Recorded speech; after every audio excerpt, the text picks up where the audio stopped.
અનરાધાર અને મન મૂકીને વરસ્યા બાદ વડોદરામાં વરસાદે વિરામ તો લીધો છે, પરંતુ વરસાદ બંધ થયા બાદ પણ વડોદરાની હાલત કઈ હદે કફોડી થઈ છે તેના દ્રશ્યો સામે આવ્યા છે। આ છે વડોદરાના હાલ। વરસાદ તો રોકાઈ ગયો છે, પરંતુ સ્થિતિ જેમની તેમ જ છે। સોસાયટીઓમાં પાણી ઓસરવાનું નામ નથી લઈ રહ્યા। 4 દિવસથી રહીશો તંત્રના પાપે હાલાકી ભોગવી રહ્યા છે। दूध, શાકભાજી, અનેક ઘરની વસ્તુઓ લેવા માટે પણ ટ્રેક્ટરનો સહારો લેવો પડે છે। હદ તો એ વાતની થાય છે કે અહીં કોર્પોરેશને પાણીના નિકાલ માટે મૂકેલા પંપ પણ બંધ થઈ ગયા છે।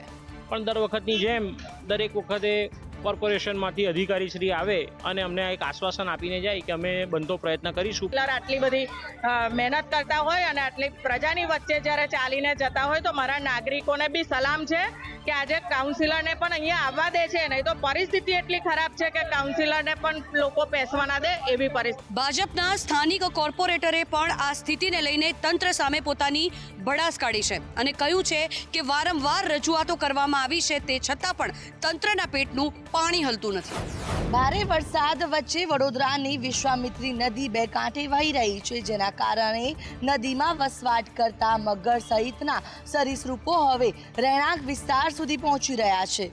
વડોદરામાં વિશ્વામિત્રી નદીના પાણીએ વડોદરાવાસીઓ માટે વિકટ સ્થિતિ સર્જી છે। નીચાણવાળા અનેક વિસ્તારો હજુ પણ પાણીમાં ગરકાવ છે। બીજી બાજુ પૂરના પાણીથી સોસાયટી બહાર મગરો દોડાદોડી કરવા લાગ્યા છે, તો સાપનો પણ ખતરો વધ્યો છે। વિશ્વામિત્રીના ધસમસતા પ્રવાહમાં ઘણા મગર દર વર્ષની જેમ આ વર્ષે પણ કાંઠાના વિસ્તારો સુધી પહોંચી ગયા છે। ડભોઈ, પાદરા અને વડોદરા શહેરના રહેણાંક વિસ્તારોમાંથી મગરના રેસ્ક્યુ કરવામાં આવ્યા છે। ડભોઈના દંગીવાડા ગામમાં તો મહાકાય મગરે ખેતરમાં ડેરા નાખ્યા છે।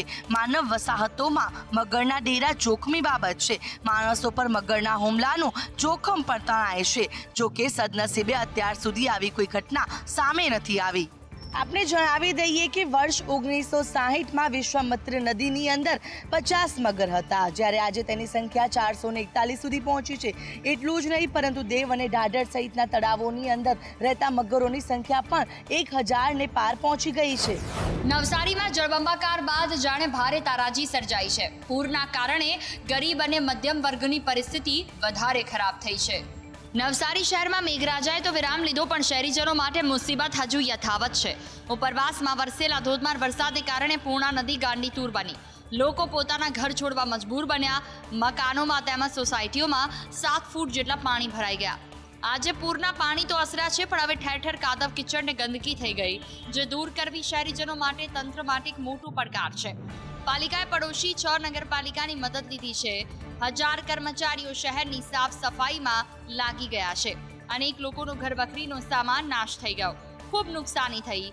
અનાજ સંપૂર્ણ પલળી જતા ફેંકી દેવું પડ્યું, તો અન્ય વસ્તુઓ ગાદલા, ગોદડા સહિત કપડાં પણ પલળી જતા ફેંકી દેવા પડ્યા। આપને જણાવી દઈએ કે નવસારીમાં પૂરની એટલી તારાજી સર્જાઈ કે 3 અલગ અલગ તબક્કામાં કુલ 3700 લોકોનું સ્થળાંતર કરવામાં આવ્યું હતું। વડોદરામાં વરસાદ વિનાશ વેરતો ગયો અને સાથે જ પાલિકાની આબરૂ પણ ધોવાતી ગઈ। શહેરમાં ભારે વરસાદ બાદ અનેક ઠેકાણે રોડ ધોવાઈ ગયા છે। કેટલાય રોડનું પેચવર્ક અને કપચી ડામર ઉખડી ગયા છે અને રોડ પર કપચી વિખેરાઈ ગઈ છે, જેથી વાહનમાં પંચર થવાની તથા વાહનો સ્લીપ થવાનો ભય રહ્યો છે। હરિનગર નટુભાઈ સર્કલથી ચકલી સર્કલ, ગોત્રી બ્રિજ અને ગોત્રી તળાવના રોડ સાથે જ સુભાનપુરા 4 રસ્તા, બાપુની દરગાહ, કોરવા રોડ, અલકાપુરી સ્ટેશનનો રોડ, સંગમ 4 રસ્તા સહિતના રોડ પર ખાડારાજ જોવા મળી રહ્યું છે। તાજેતરમાં જ સંગમ 4 રસ્તાથી એરપોર્ટ તરફ જવાના રસ્તા પર ગટરનું કામ કરાયું હતું અને 100 મીટરના અંતરે ખાડા ખોદી પેચવર્ક કરાયું હતું, જો કે હવે આખું પેચવર્ક બેસી ગયું છે। મુખ્ય માર્ગની વચ્ચેનો ભાગ બેસી ગયેલો જોવા મળ્યો છે। સાથે જ ભુવાઓના કામનું યોગ્ય પુરાણ ન થતાં અકસ્માતની શંકાઓ વ્યક્ત કરવામાં આવી રહી છે। આ બ્રિજ બનાવનાર કોન્ટ્રાક્ટર ખરેખર કડા કરી ગયો છે અને જવાબદારોને પણ ખુશ કરી ગયો છે। બાકી તો આવી રીતના પ્રજાના પૈસા ખાડે ના ધોવાયા હોત। આ છે મેટ્રો સિટી તરીકે ઓળખાતા સુરત શહેરની વળવી વાસ્તવિકતા। શહેરમાં ઠેક ઠેકાણે ખાડા ખાબોચિયા પડ્યા છે। તેમાં વળી જાણીતો કેબલ સ્ટેજ બ્રિજના એપ્રોચ રોડ પર પણ ખાડાઓએ સામ્રાજ્ય સ્થાપિત કર્યું છે। અડાજણથી અઠવા લાઇન્સ જતા 10 ફૂટના ઘેરાવમાં ધોવાણથી તમને ઉબડખાબડ રોડ જોવા મળશે. અડાજણ અને અઠવા લાઇન્સને જોડતો આ કેબલ બ્રિજ આમ તો શહેરની શોભા વધારે છે, પરંતુ ખાડાને લીધે હાલ તો વાહન ચાલકોના હાડકાં ભંગાઈ રહ્યા છે. ખાડાના કારણે ટ્રાફિક જામ અને અકસ્માતની ઘટનાઓ પણ વધી રહી છે. જ્યારે કરોડોના ખર્ચે બનેલા બ્રિજ પર ગાબડા પડી જતા તંત્રની કામગીરી પર અનેક સવાલો ઊભા થઈ રહ્યા છે. વરસાદે સુરતમાં સુરતની અસલી સુરત દેખાડી દીધી છે. તંત્રની પોલમપોલ વરસાદે ઉઘાડી કરી દીધી છે. નવસારીમાં પૂર્ણાના પૂરે પાલિકાની પોલ ખોલી નાખી છે. કેટલાય રસ્તાઓ ધોવાઈ ગયા છે તો બ્રિજને પણ નુકસાન પહોંચ્યું છે. નવસારીમાં પૂર્ણા નદીએ ગત રોજ રૌદ્ર સ્વરૂપ બતાવ્યું હતું અને આક્રમક બનેલી પૂર્ણા નદીના પ્રવાહમાં નવસારી બારડોલી માર્ગ પર સુપા ગામ નજીક પૂર્ણા નદી પર બનેલા પુલની રેલિંગ તૂટી ગઈ હતી. નદીમાં વમળ ઉઠતા ડામર રોડની સરફેસ પણ ઉખડીને પાણીમાં વહી ગઈ હતી, તેમજ અપ્રોચ પણ ધોવાઈ ગયો છે. બ્રિજ વચ્ચેના 15 મીટર સ્લેબને ભારે નુકસાન પહોંચ્યું છે. ઠેક ઠેકાણે ગાબડા પડી ગયા છે. ત્યારે આજે સુપા ગામથી ડાયવર્ઝન આપવામાં આવ્યું છે. જે વાહનો બારડોલીથી આવશે એ સુપાના પેરા થઈ ધોળા પીપળા નીકળી શકશે અને નવસારીથી બારડોલી જવા માટે પણ ધોળા પીપળાથી સુપા ગામ તરફના રસ્તે જવું પડશે. હાલ નવસારીથી બારડોલી જવા માટે સ્થાનિકોને 10 કિલોમીટરનો લાંબો ફેરો મારવો પડી રહ્યો છે. જોકે તંત્રએ યુદ્ધના ધોરણે રસ્તાની સમારકામની કામગીરી હાથ ધરી દીધી છે અને ઝડપી રસ્તો શરૂ કરી દેવામાં આવશે તેવી બાહેધરી પણ આપી છે. ભારે વરસાદના પગલે ખેડ પંથકમાં સર્જાયેલી તારાજીના કારણે ખેડૂતો પાયમાલ બન્યા છે. ત્યારે કૃષિ મંત્રી રાઘવજી પટેલે પંથકની મુલાકાત લઈ ખેડૂતોને સહાયનું આશ્વાસન આપ્યું છે. તો બીજી તરફ પાલ આંબલિયાએ નક્કર પરિણામ માંગ્યું છે. જિલ્લાના કલેક્ટર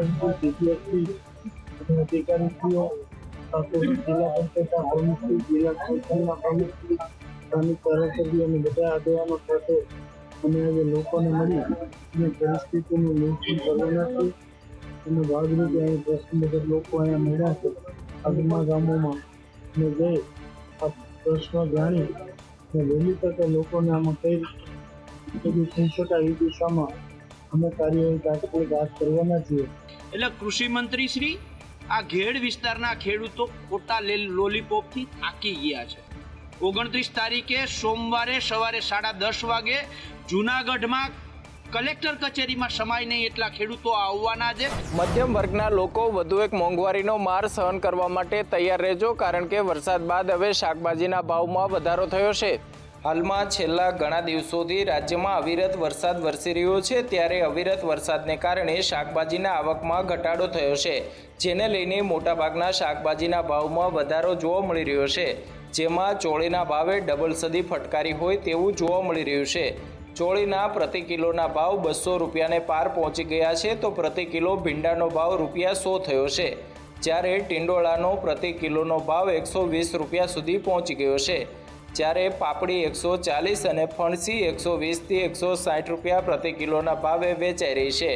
ગવાર 150 રૂપિયા પ્રતિ કિલો અને ટામેટાના ભાવ 60થી 80 રૂપિયા પ્રતિ કિલો સુધી પહોંચી ગયા છે. ચોમાસાની સિઝનમાં દર વર્ષની જેમ આ વર્ષે પણ શાકભાજીના ભાવમાં ભડકો થયો છે, જેને લઈને ગૃહિણીઓનું બજેટ ખોરવાયું છે.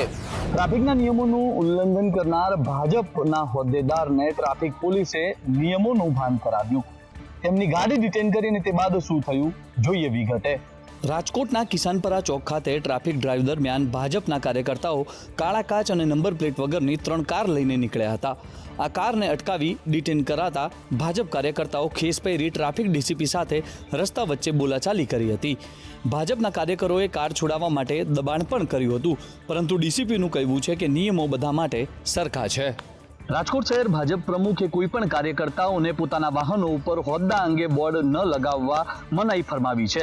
તેમ છતાં કેટલાક કાર્યકર્તાઓ રોપ જમાવવા આ પ્રકારના બોર્ડ લગાવતા હોય છે. રાજકોટમાં ભાજપના કાર્યકર્તાઓએ કાર છોડાવવા માટે રાજકીય ભલામણોનો ધોધ વહેડાવ્યો, તો સામે ધારાસભ્ય દર્શિતા શાહે શું કહ્યું સાંભળો. મેં ડીસીપી પૂજા યાદવ સાથે વાત કરી કે આ બાબતે શું થઈ શકે.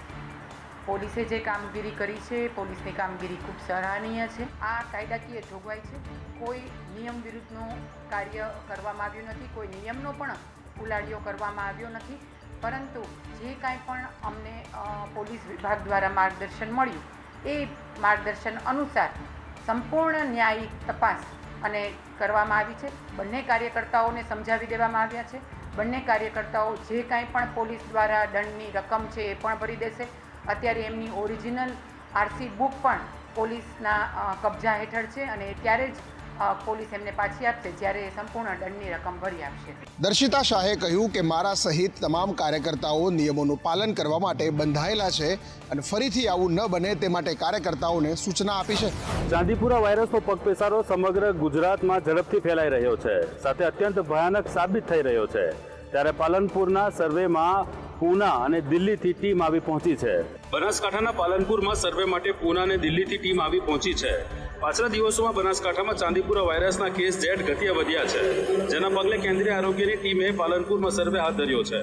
પાલનપુરના વોર્ડ નંબર 2માં જ્યાં બાળકીનું મોત થયું હતું તે વિસ્તારમાં બ્લડ સેમ્પલ અને મચ્છરોના સેમ્પલ લીધા હતા. ત્યારબાદ પૂનાની ટીમે હોસ્પિટલમાં સારવાર હેઠળ બાળ દર્દીઓની પણ મુલાકાત લીધી હતી. લગભગ 13 જુલાઈથી નજરમાં આવેલા રોગમાં મૃત્યુઆંક સતત વધી જ રહ્યા છે, એટલે કે લગભગ અડધા મહિનાથી મૃત્યુઆંક વધીને હવે 48 થઈ ગયા છે. આશ્ચર્યજનક વાત તો એ છે કે 19 જુલાઈના રોજ ચાંદીપુરાથી કુલ મૃત્યુઆંક 20 હતો, જે એક સપ્તાહમાં જ કુલ મરણાંક બમણાથી વધુનો વધારો થયો છે. ડભોઈ નગરપાલિકાનું 2019નું કૌભાંડ સામે આવ્યું છે અને તેને લઈને 5 કોર્પોરેટરને ગાંધીનગરનું તેડું આવ્યું. ગાંધીનગરના એડમિનિસ્ટ્રેટર દ્વારા ડભોઈના 5 કોર્પોરેટરને કારણ દર્શક નોટિસ ફટકારી છે અને તેમને 8 ઓગસ્ટના સુનાવણી સમયે હાજર રહેવા અથવા તો અધિકૃત પ્રતિનિધિને મોકલવા જણાવવામાં આવ્યું છે. લાખો રૂપિયાની ચૂકવણી માટે કોઈ પણ પ્રકારની પ્રક્રિયા અનુસર્યા વગર કરવામાં આવતા એડમિનિસ્ટ્રેટર દ્વારા આકરા પગલાં લેવાની તૈયારીઓ દર્શાવવામાં આવી છે. મહત્વનું છે કે પમ્પિંગ સ્ટેશનના કોન્ટ્રાક્ટર SK મકવાણાએ 55% કામગીરીનો ઠરાવ કરી બિલની ચૂકવણી કરી હતી. ત્યારે તેમની સાથે સાથે પૂર્વ પ્રમુખ કાજલ દુલાની, નાના પંચ ચેરમેન બિરેન શાહ, પૂર્વ સદસ્ય ઇઝરાયેલ પારીખવાલા, દાયનીલ સૈયદ અને દક્ષાબેન રબારીને ગાંધીનગરનું તેડું આવ્યું છે. મહત્વનું છે કે 2019માં કોંગ્રેસે આ ભ્રષ્ટાચારને લઈને અવાજ ઉઠાવ્યો હતો, જો કે ત્યારબાદ હવે ગાંધીનગરથી તેડું આવ્યું છે. ફરી એકવાર અમેરિકામાં ગેરકાયદેસર ઘૂસણખોરી કરતા 150 ગુજરાતીઓ ઝડપાયા છે. ઝડપાયેલા ગુજરાતીઓમાં મોટાભાગના ઉત્તર ગુજરાતના યુવાનો હોવાનું સામે આવ્યું છે. અંદાજે 1 મહિના પહેલા ઉત્તર ગુજરાતના 150થી વધુ યુવાનો અમેરિકા જવા માટે નીકળ્યા હતા. તેઓ વાયા યુરોપ થઈને ચાર્ટર્ડ પ્લેનમાં લેટિન અમેરિકાના કોઈ દેશમાં ઉતર્યા હતા. ત્યાંથી ચાલતા ચાલતા આ ઘૂસણખોરો મેક્સિકો સુધી પહોંચ્યા હતા અને 1 અઠવાડિયા પહેલા મેક્સિકો બોર્ડર ઉપરથી અમેરિકા પહોંચતા તેઓ ઝડપાઈ ગયા હતા. આ 1 અઠવાડિયા પહેલાની ઘટના છે કે જ્યાં આગળ ઝડપાયેલા તમામને ગમે ત્યારે ડિપોર્ટ કરવામાં આવી શકે છે. મહત્વનું છે કે યુરોપથી આવતા લોકોએ કાયદેસર મેક્સિકોની ઓન અરાઇવલ વિઝા કે પરમિટ લેવી પડતી હોય છે, પરંતુ ચાર્ટર્ડ ફ્લાઇટમાં ગયેલા તમામ લોકોએ કોઈ પણ પ્રકારની પરમિટ લીધી નહોતી. આ બધા ઘૂસણખોરો ચાલતા ચાલતા મેક્સિકો પહોંચી ગયા હતા અને ત્યારબાદ તેમના એજન્ટે તેમના પાસપોર્ટ ઉપર મેક્સિકોના સ્ટીકર મારી દીધા હતા.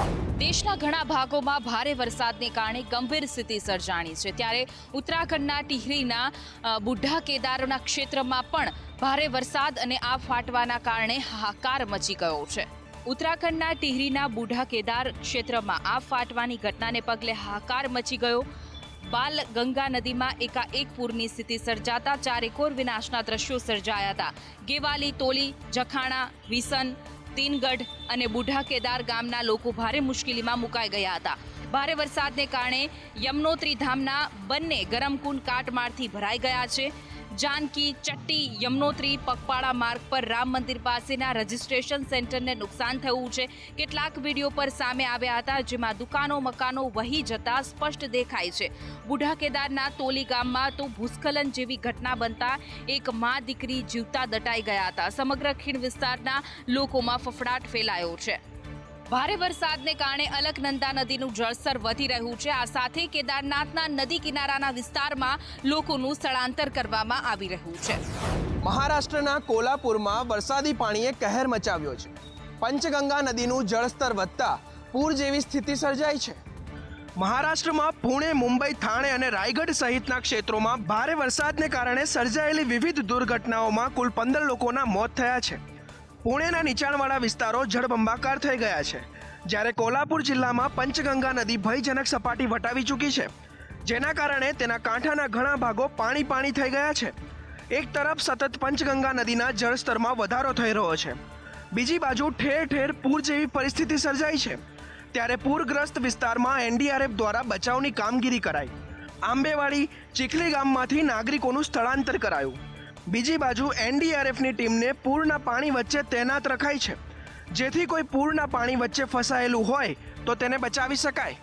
આ ઉપરાંત પંઢરપુરમાં ચંદ્રભાગા નદીનું જળસ્તર વધ્યું. વીર ડેમમાંથી 64,000 ક્યુસેક પાણી છોડાતા નદીના તટ વિસ્તારમાં પાણી ઘૂસી ગયા હતા. વળી ભારે વરસાદને પગલે પાણી છોડવું પણ અત્યંત જરૂરી છે.